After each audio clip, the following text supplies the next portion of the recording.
She stood in line with a tray in her hands, and the question no one asked out loud hung heavier than the smell of scorched coffee in the air. Why did it feel like the room was waiting for her to disappear? The dining facility was loud in the way only exhaustion could make it loud. Boots scraped concrete, metal chairs screeched, conversations collided and dissolved into noise. It was the kind of place where nobody stayed longer than they had to. You came in hungry, you left numb, and somewhere in between you reminded yourself why you were there. Anna Sharma didn't want attention. She wanted 15 quiet minutes and a corner seat where no one talked to her. That was all. Her uniform was clean. Her rank was correct. Her posture was neutral. Nothing about her demanded notice, and that, paradoxically, was exactly what drew it. 3 men stood between her and the tables. They were big, broad, loud without speaking. Fresh confidence still clung to them like sweat, the kind of confidence that hadn't yet been tested by consequence. They didn't move when she stopped in front of them. They didn't acknowledge her presence.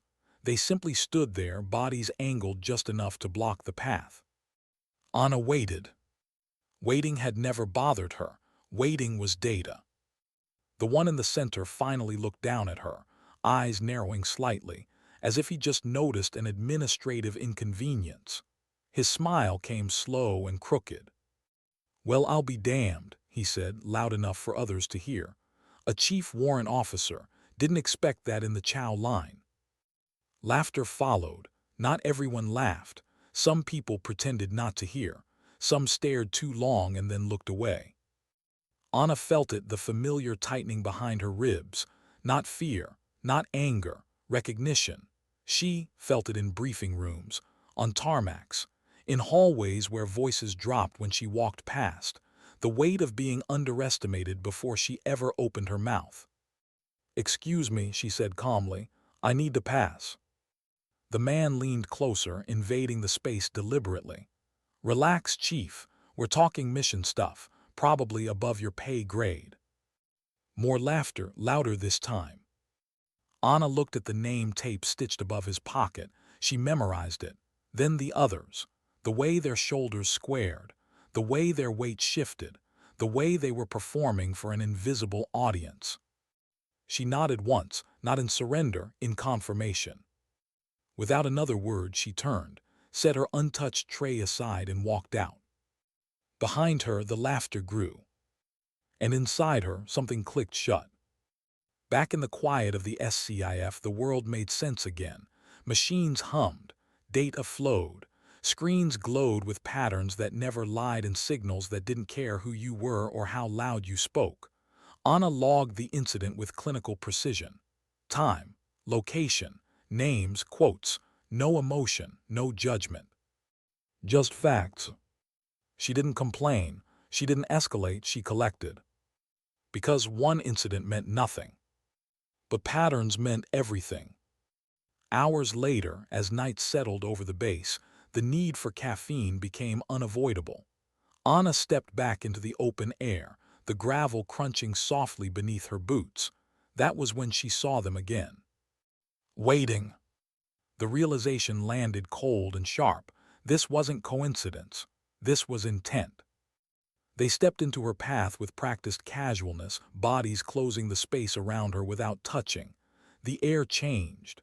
The joking tone vanished. The smiles hardened. "You left earlier," the leader said softly. "Thought maybe we were rude." His friends shifted closer. "We figured we'd fix that." Anna scanned the area automatically. Camera above the door. Light on. Witnesses minimal but present. Exits partially blocked. Her heart rate didn't spike. Her breathing didn't change. "This is a mistake," she said. "You should step aside." He laughed and reached for her shoulder. That was when the world narrowed. There was no anger in what followed. No rage, no drama, just movement, efficient, controlled, final. His grab turned into a mistake the moment he committed to it. Momentum betrayed him. Balance vanished. Pain followed. He crashed into his friend with a sound like furniture breaking. The third froze, and freezing was fatal to his plan. Anna moved through them like water finding cracks. No strikes, no excess force, just leverage, timing, and control. 7 seconds later, the floor held all three of them. She knelt, steady and unmoved, her hand resting lightly at the base of one man's neck, controlling without cruelty. Silence swallowed the room. That silence lasted until a voice cut through it, calm and cold. "Get off him." Anna looked up. The executive officer stood by the coffee station, mug untouched, eyes sharp with understanding. And just like that, the story no longer belonged to the men who tried to write it. The morning sun cast long shadows across the parade ground, and the question echoed in 1,000 minds as the formation stood silent. How did this happen so fast? Anna stood still as the commander spoke. She didn't look proud. She didn't look victorious. She looked the way she always did, composed, contained, unreadable. But inside her chest, something stirred that she rarely allowed space for. Relief. Not for herself, for the system. The men who had laughed at her now stood stripped of confidence, stripped of rank, stripped of the illusion that strength came from volume or size. Their eyes never left the ground. They didn't look at her until ordered to. When they finally saluted, their arms shook. Anna waited before returning it. Not out of spite. Out of meaning. When she did, the gesture was precise, complete, final. Later, back in the quiet glow of her workspace, Anna sipped her coffee and returned to her real war, the invisible one. Signals, networks, patterns, vulnerabilities. The base moved on, stories formed, lessons traveled faster than truth ever could. Anna logged one final line. Status closed. Outside, no one spoke her name loudly. Inside the system, everything worked a little better. And somewhere between silence and action, a truth settled into place. Sometimes, dignity doesn't raise its voice. It simply acts. Why did the silence feel heavier than the shouting ever had? Anna Sharma noticed it the moment she stepped back into the night air after the incident. The base hadn't changed. Generators still hummed. Distant boots still echoed. Somewhere, laughter still leaked from an open doorway. But something subtle had shifted, like the atmosphere after a storm when everything looks the same, yet nothing is. She walked alone toward the SCIF, her stride even, her hands relaxed at her sides. Anyone watching would have seen nothing remarkable. No adrenaline shakes, no clenched jaw, no visible aftermath of what had just happened. Inside, though, her chest carried a familiar tightness. Not fear, not pride. Aftermath. It always came later for her. The SCIF door sealed behind her with its usual muted finality. Cool air washed over her face. Screens blinked awake. Data streams resumed their endless motion. The world of signals didn't care that 3 men had tried to corner her. It didn't care that she had put them on the floor in seconds. It only cared about patterns, weaknesses, truth. That was why she trusted it. Anna sat, placed her coffee carefully to the right of her keyboard, and stared at the central monitor longer than necessary before touching a key. The polymorphic signal she'd been tracking pulsed patiently, as if waiting for her attention. She exhaled slowly. Focus was a discipline, not a feeling. Her fingers moved, muscle memory guiding them through layers of encryption and waveform analysis. But beneath the rhythm, another process ran quietly in parallel, a human one, less precise, harder to control. She replayed the moment Roar's hand moved toward her shoulder. Not because she regretted it, because she measured it. Had there been another option? Yes, always there were dozens. She could have stepped back, raised her voice, called security, walked away again. She had chosen none of them. Because this time, walking away would have taught the wrong lesson. The system needed correction, not avoidance. That belief had been forged long before this base, long before these men. It had been forged the first time she learned that silence, unbacked by action, could be mistaken for permission. Hours passed unnoticed. Somewhere beyond reinforced walls, night deepened. Anna mapped the enemy network node by node, following faint imperfections like a surgeon tracing veins beneath skin. The work steadied her. It always did. There was comfort in knowing that systems, unlike people, responded predictably when pressure was applied in the right place. A soft chime interrupted her flow. She froze, not startled, just alert. The internal channel indicator pulsed. Command-level access. Anna accepted the connection. Captain Thorne's face appeared on the side monitor, lit by early morning gray. He looked older than he had the day before. Not tired, burdened. "Chief," he said, no preamble, no accusation. "How are you holding up?" The question was unexpected enough to register. "I'm operational, sir," she replied automatically. He studied her for a moment longer than protocol required. "That wasn't what I asked." Anna paused. It was a small thing, but it mattered. She considered answering honestly, then recalibrated. "I'm steady," she said. "Thank you for asking." Thorne nodded once. "The XO filled me in. I've reviewed the footage. I'll handle the formal side in the morning." "Yes, sir." Silence stretched between them, not uncomfortable, just unfilled. "You know," he said finally, "they didn't see it coming." Anna tilted her head slightly. "Most people don't." "That worries me," Thorne said. "Not about you, about them." She understood what he meant. Men like Roar weren't rare. They were produced by systems that rewarded aggression before discernment, confidence before humility.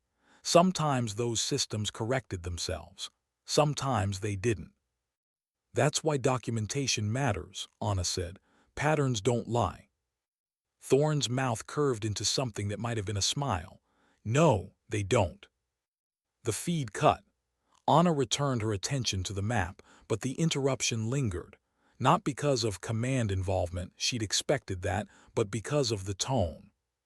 Concern, not control. Respect, not suspicion. She pushed the thought aside and worked until the green confirmation light blinked on her console. Targeting package accepted. Assets queued. Another silent battle, nearly won. When she finally stood, stretching stiffness from her shoulders, dawn had begun to bleed into the sky. She logged the final technical update, then opened her personal log, the one no one else saw. The cursor blinked. She hesitated. This log wasn't for patterns, it was for reckoning. She typed slowly. "I did not feel anger when it happened. I felt clarity. That concerns me." She stopped, reread the line, then continued. "Restraint is still my default. Action was necessary. I believe the decision was correct." She closed the file without saving. Some thoughts didn't need permanence. Later that morning, as the base assembled for formation, Anna stood slightly apart, hands clasped behind her back, eyes forward. The air buzzed with quiet anticipation. Word traveled fast in places like this, even when no one spoke openly. She felt the weight of glances without looking.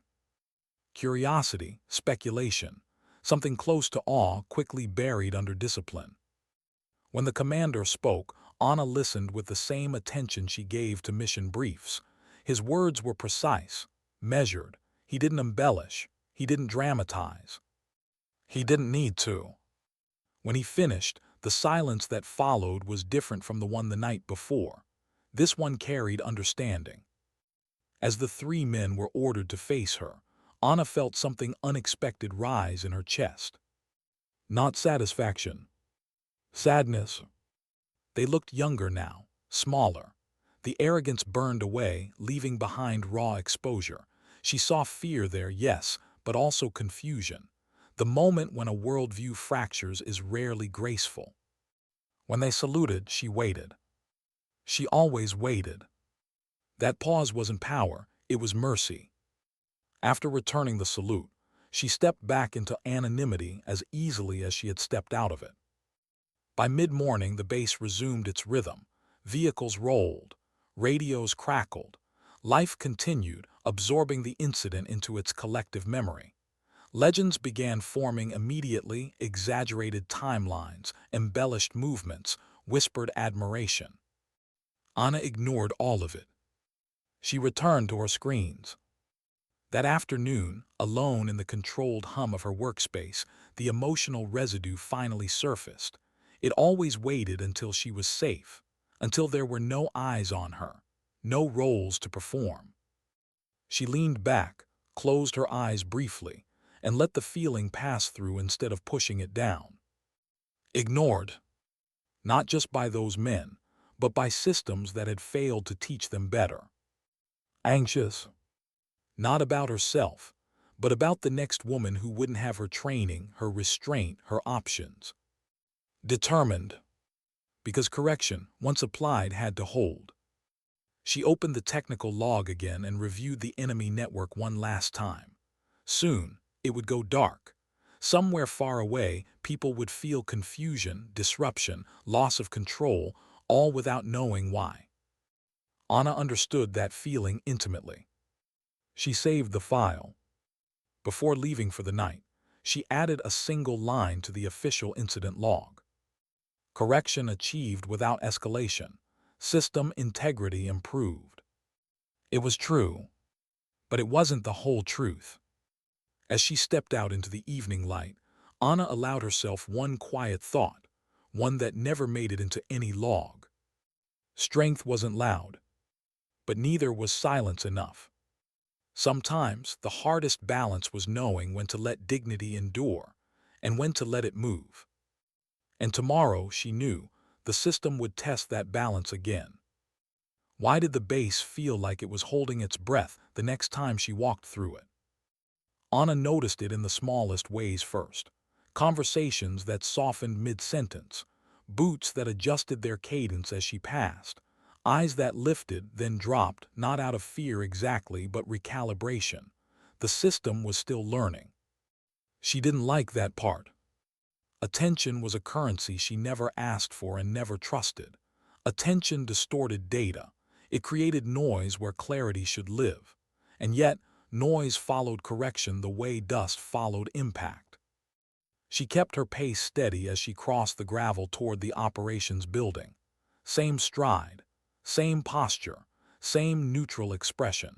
If she could move through the base unchanged, maybe the base would remember that this was the point: continuity, not spectacle. Inside the SCIF, the door sealed and the noise fell away. Here, the world reduced itself to signal and silence again. Here, she could breathe. Anna sat, logged in, and pulled up the post-strike assessment feed. The enemy network she'd mapped days earlier was unraveling exactly as predicted. Nodes went dark. Relays failed to synchronize. Command channels fractured into isolated whispers. A clean disruption. No explosions, no headlines, no recognition. Perfect. She should have felt satisfaction. Instead, she felt distance, the familiar hollow space that came after resolution. When a problem was solved, something always lingered. Not regret, awareness. She remembered the first time she'd felt it. Years ago, different base, different names stitched on her uniform. Back then, she hadn't been Chief Warrant Officer Anna Sharma. She'd been younger, sharper around the edges, still learning when to speak and when silence carried more weight, still believing that competence would always announce itself eventually. It hadn't. She'd been ignored then, too. In briefing rooms where her analysis was acknowledged only after someone else repeated it louder. In hangars where pilots nodded politely and flew anyway. In early missions where her warnings sat unread in inboxes until consequences forced attention. The lesson had been slow and painful and permanent. Silence without preparation was vulnerability.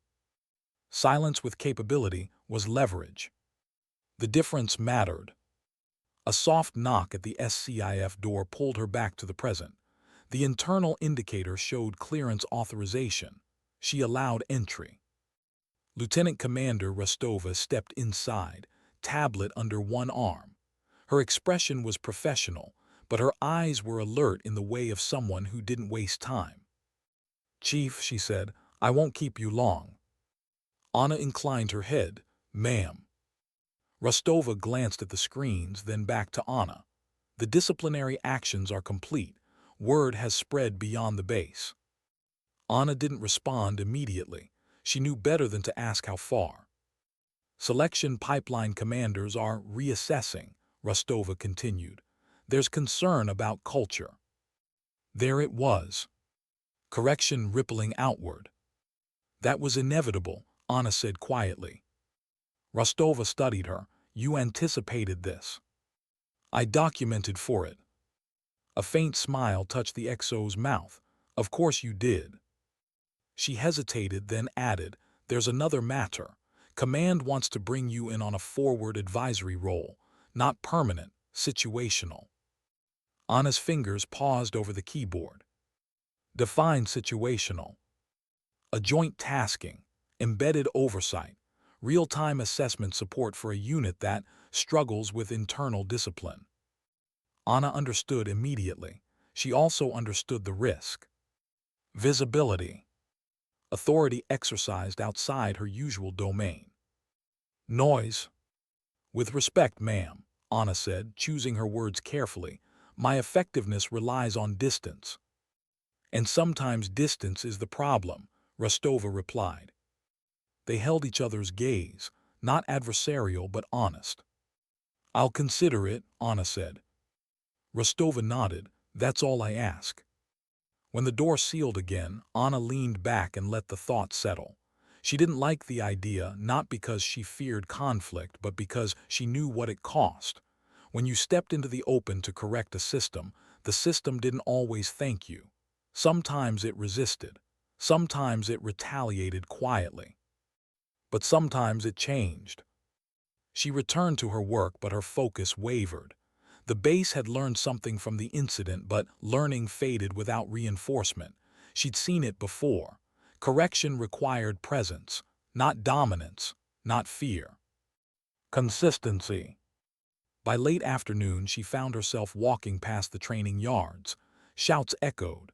Bodies moved through drills. Sweat and effort filled the air. She slowed unconsciously.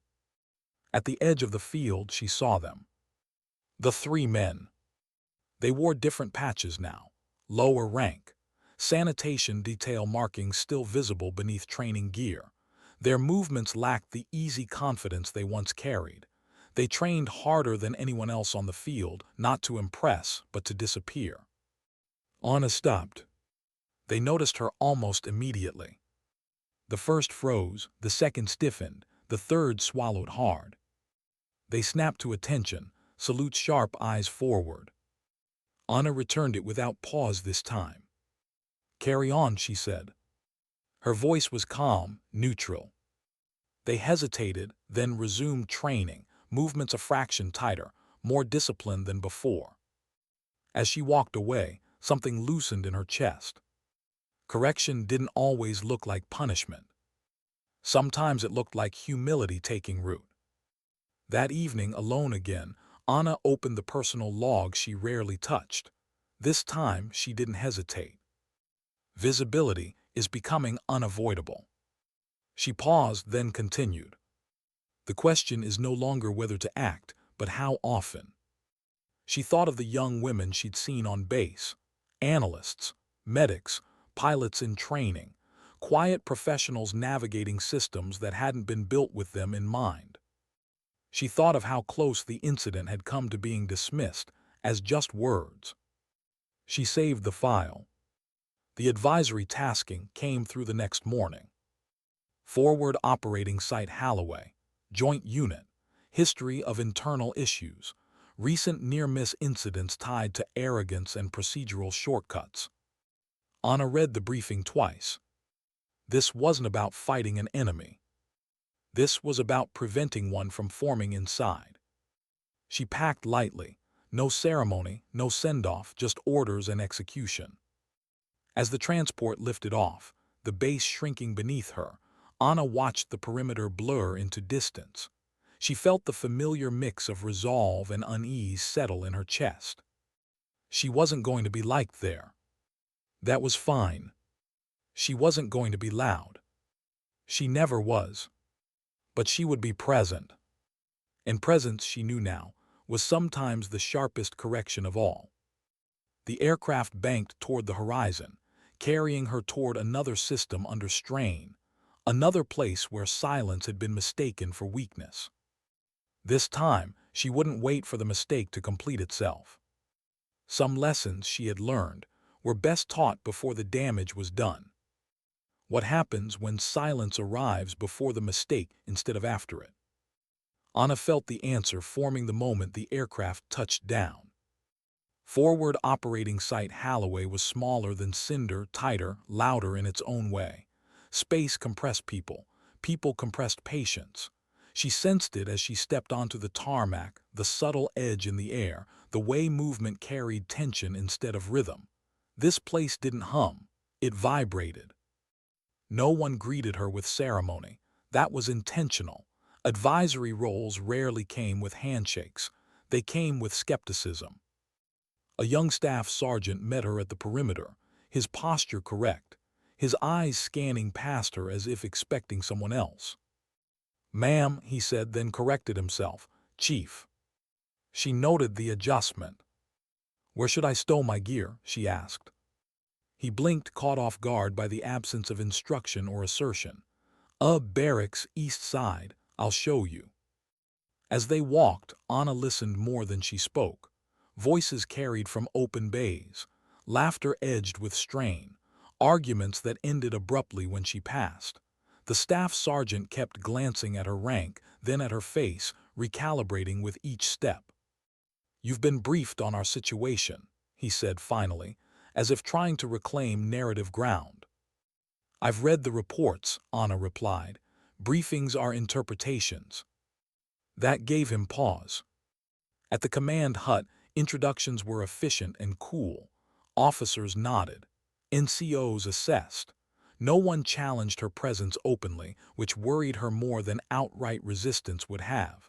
Politeness was a mask systems used when they weren't ready to change. Anna was assigned a narrow workspace adjacent to operations. No SCIF-level insulation here. Conversations leaked through thin walls. Radios cracked with half-disciplined chatter. Information flowed unevenly, like a bloodstream under stress. She spent the first day observing. She attended briefings without speaking. She walked the perimeter without correcting anyone. She sat in on training cycles, nodding shortcuts, unspoken hierarchies, the way certain voices dominated while others disappeared. The pattern emerged quickly. Confidence was rewarded, caution was dismissed, silence was invisible. It was familiar. That night Anna reviewed the logs. Near-miss patrol, overconfident movement through unsecured terrain. A warning from an analyst had been noted and ignored. Nothing catastrophic had happened, which perversely reinforced the behavior. Survival without consequence was the most dangerous teacher of all. The next morning, Anna requested access to the live operations feed. The room stilled when she entered. A few chairs shifted. Someone lowered their voice unnecessarily. She didn't acknowledge the attention. "Run the playback from yesterday's patrol," she said. An officer hesitated, then complied. The footage unfolded without commentary. Clean movement, confident strides, missed signals, a radio call brushed aside, a pause where something could have gone wrong. Anna let it play to the end. "Again," she said. The second viewing landed harder. "This patrol survived," she said calmly. "Not because the plan was sound, but because the environment forgave you." No accusation, just fact. Silence thickened. Environments don't forgive twice. She tapped the screen, freezing the frame where the warning had been ignored. "Who flagged this?" A junior analyst raised a hand halfway, then dropped it when no one reacted. Anna met their eyes. "Say it." The analyst swallowed, I did, Chief. What did you observe? They explained, halting at first, then steadier as Anna nodded, encouraging clarity rather than speed. When they finished, Anna turned to the room. Why wasn't this addressed? No one answered. That's the flaw, she said quietly. Not the terrain, not the enemy, the silence. Some faces hardened, others shifted uncomfortably. Anna didn't push further. Correction didn't need volume. Over the next days, resistance surfaced in subtler ways, delayed responses, incomplete data, a quiet testing of boundaries. Anna documented everything, not as threats, as signals. Late one evening, she walked the outer perimeter alone. The wind carried dust and the faint echo of laughter from the far barracks. She felt the familiar weight press in, the cost of standing between a system and its habits. Doubt crept in uninvited. Was she interfering where adaptation would have occurred naturally? Was her presence creating dependence instead of resilience? She stopped, closed her eyes briefly, and centered herself. Correction wasn't about control. It was about alignment. The incident came 2 nights later. A patrol deviated from route without clearance. Overconfidence again. A belief that experience replaced protocol. The deviation triggered an alert in Anna's monitoring feed. She didn't raise her voice. She redirected assets quietly, adjusted overwatch, closed gaps before they widened. The patrol returned shaken but intact, unaware of how close the margin had been. In the debrief, Anna spoke last. You didn't fail, she said. You were corrected in advance. Confusion flickered across faces. That's rare, she added. Learn from it. That night, alone in her quarters, Anna felt the exhaustion settle deeper than muscle or bone. This work demanded more than skill. It demanded patience, the kind that endured misunderstanding without retreat. She opened her personal log. Prevention lacks witnesses. She stared at the line. So does restraint. The next morning, something shifted. Not dramatically, no announcements, no apologies. Just small changes. Analysts were asked follow-up questions. Briefings slowed. Voices lowered not from fear but from listening. Anna watched it happen without intervening. This was the balance she'd been searching for. Silence no longer mistaken. Presence no longer threatening. As the days passed, the system adjusted around her, not because she demanded it, but because consistency had made space for it. Before leaving Holloway, Anna stood at the edge of the airstrip, watching the unit move through a drill with quiet precision. She felt no pride, only resolve. The staff sergeant from her first day approached. Chief, he said, I didn't understand why you were sent here. Anna looked at him. And now? He hesitated. Now I think we were already failing, we just didn't know it. She nodded. That was enough. As the aircraft lifted away, Anna allowed herself a single, quiet truth. The strongest corrections often happened before anyone realized they needed saving. And sometimes, the greatest strength wasn't the blow that ended a threat, but the silence that never let it begin. Why did the hardest part always come after things started working? Anna felt it as the aircraft settled back onto familiar ground. Forward operating site Holloway faded behind her, its patterns already shifting without her. That was the measure she trusted most, whether a system could breathe once she stepped away. The base she returned to hadn't forgotten her. She sensed it immediately, not in salutes or whispers but in restraint. People paused before speaking. They double-checked assumptions, the kind of behavior that only appeared when someone believed consequences were real. Anna didn't celebrate that. She learned long ago that compliance born of fear expired quickly. She resumed her routines without announcement. Same hours, same paths, same quiet presence in rooms where decisions were shaped. But inside her, something felt different, not heavier, just thinner, as if layers she'd relied on were wearing away. Sustained visibility did that. One evening, alone in the SCIF, she reviewed a new intelligence packet and found herself rereading the same paragraph 3 times without absorbing it. She leaned back, exhaled slowly, and recognized the warning sign. Fatigue wasn't weakness. Ignoring it was. She closed the file and allowed herself a rare pause. Memories surfaced unbidden. Not the dramatic ones, no gunfire, no explosions. The quieter fractures. A mentor once telling her gently that she would need to work twice as hard to be heard half as much. A younger version of herself nodding, absorbing the truth without yet understanding the cost.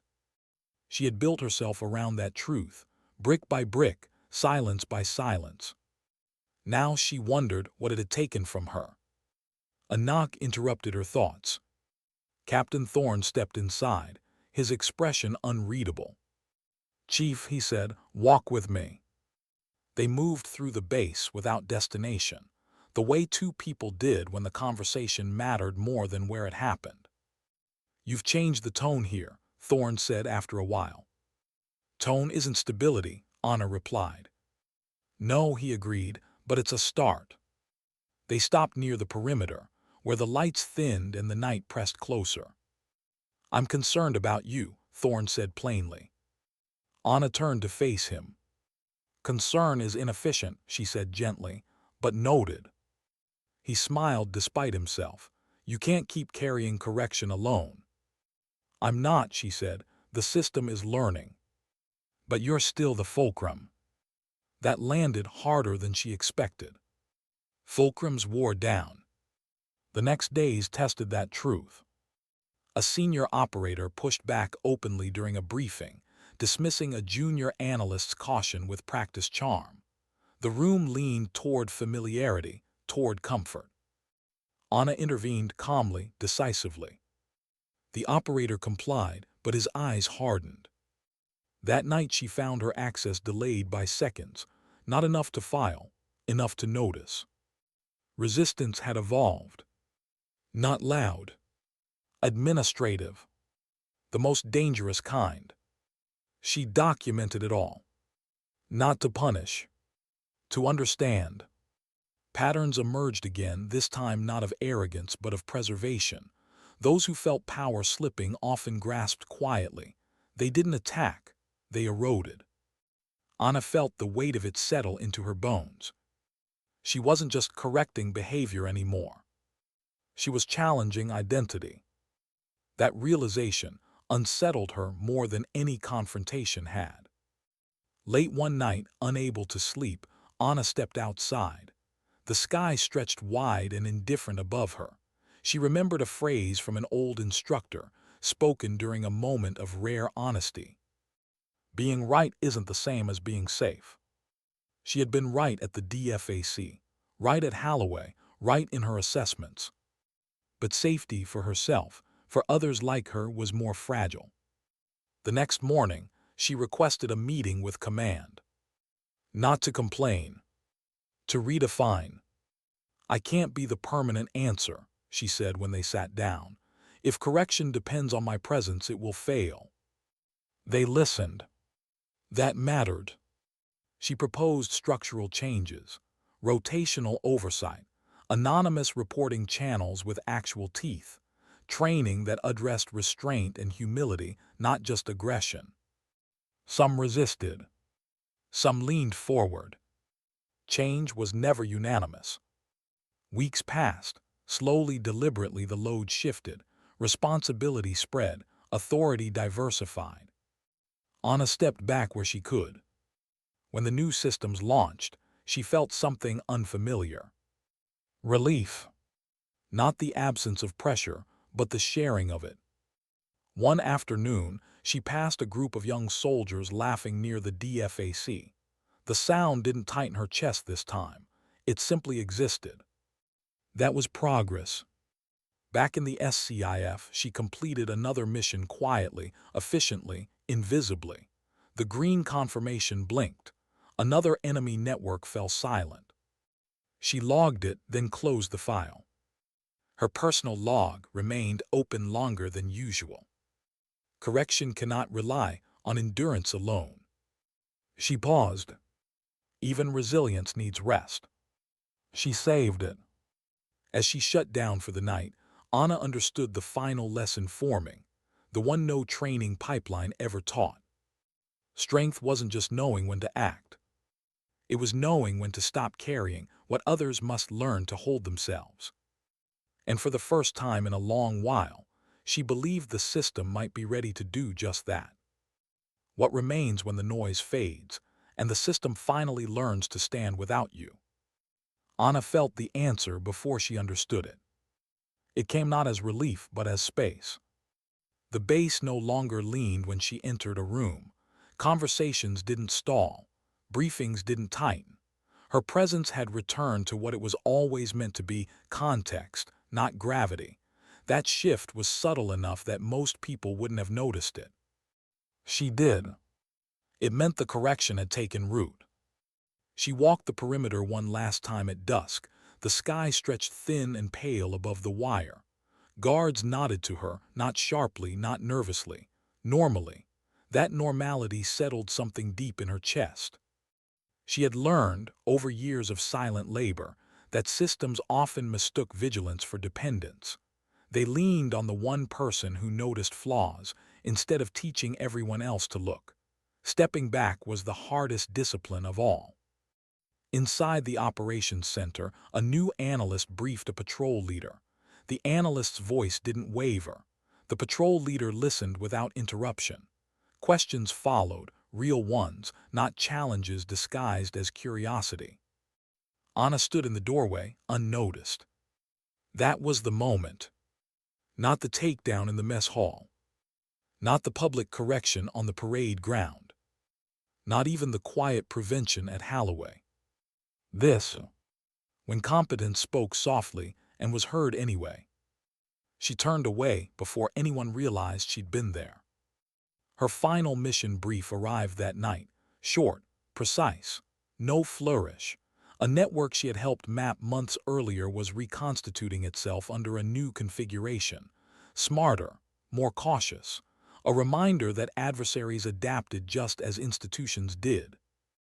Anna sat at her console, fingers resting lightly on the keys.